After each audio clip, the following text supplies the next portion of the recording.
बाबा साहब ने दी। और बाबा साहब को आत्मविश्वास कहां से पैदा हुआ? यहां से। और अगर बाबा साहब के अंदर आत्मविश्वास नहीं हो तो क्या इतनी बड़ी लड़ाई लड़ सकते थे? क्या नहीं लड़ते। एक फौजी के हाथ में गन दे दी जाए और उसके धोती कुर्ता पहना दिया जाए, क्या वो लड़ पाएगा? नहीं, जब तक उसका ड्रेस कोड उसके पास नहीं है। क्योंकि पावर कहाँ है? Dress code. गन में पावर नहीं है, क्योंकि आत्मविश्वास उसका dress code. Uniform, power of uniform.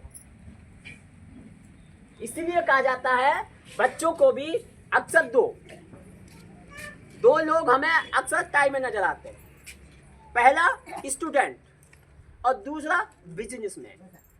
ये दो लोग हमेशा टाई और कोट, ड्रेस कोड में नजर आते हैं और इनके लिए कंपलसरी होती है टाई। अब टाई की पावर क्या है? टाई, TIE, ये टाई की स्पेलिंग है। और टाई की स्पेलिंग का अगर हम उसका डेफिनेशन निकालें, टाई की talent, T for talent, I for intelligent और E फॉर एजुकेशन। जितने भी बड़े बिजनेसमैन हैं वो कभी एजुकेटेड नहीं है, लेकिन टैलेंट है उनके अंदर। और जब टैलेंट है तो इंटेलिजेंस उनके पास आ गई। MBA PhD धारक उनके यहाँ नौकरी करते हैं। और एजुकेशन कौन पैदा करते हैं? वही लोग। केवल उसके पास क्या था? टैलेंट। ड्रेस कोड था उसके पास। हमने सुना है कि हाई स्कूल और 12वीं पास किए हुए आज अडानी अंबानी बने हुए हैं। क्यों साहब, गलत है क्या? और MBA, BTech, MTech, बड़े बड़े इंजीनियर उनके यहाँ क्या करते हैं? नौकरी।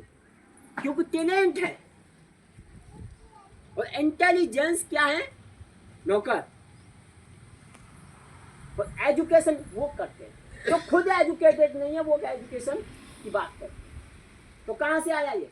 टैलेंट से। और टैलेंट कहां से होगा? ड्रेस कोड से। तो हमें पहले सही राइट स्टेप, पहला स्टेप हमें समझना है कि हमारी दिशा क्या है। हम यहां से हमने विचार किया कोई भी मिशन मूवमेंट सबसे पहले कहां बनता है। ये बाबा साहब की स्टैचू, ये प्रांगण हमने बनाया, सबसे पहले कहां बना? सबसे पहले कहां बना?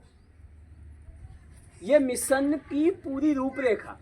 अभी आपको इसका 0.1% भी नहीं पता, 0.1% भी नहीं पता, लेकिन ये पूरा